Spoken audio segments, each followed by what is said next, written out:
E-өтініш KZ сервисіне басты бетіне кіріңіз. Өтініш беру белгішісін басыңыз. Сізді авторизация бетіне бағытайды. ЭЦК және DIT арқылы авторлануыңызға болады.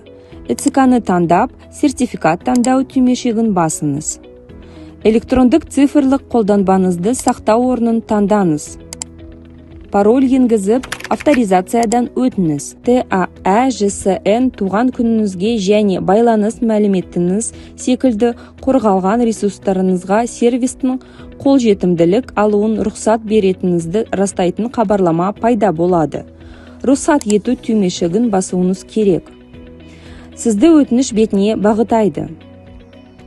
Мұнда өтініш түрін таңдай аласыз. Әрбір өтініш түрінен астында оның толық сипаттамасы бар.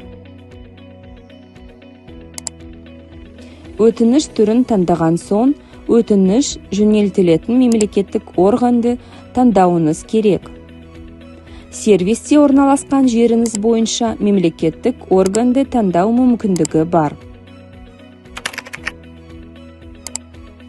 Өтініш түрін және мемлекеттік органды таңдағаннан кейін сипаттама бөлімінде өтінішіңіздің мәнін толтырасыз.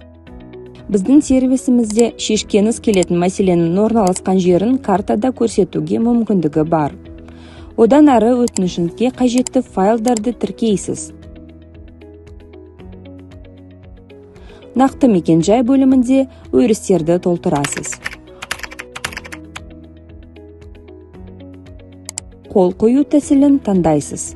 Жіберер алдында барлық тармақтарды толтырғаныңызды тексересіз. Тек содан кейін өтінішке қол қойып жібересіз. Өтінішіңіздің орындауға қабылданғаны жайлы растауды күтіңіз. Менің өтініштерім бөлімінде жіберген өтінішіңіздің орындалу барысын қадағалау мүмкіндігім бар.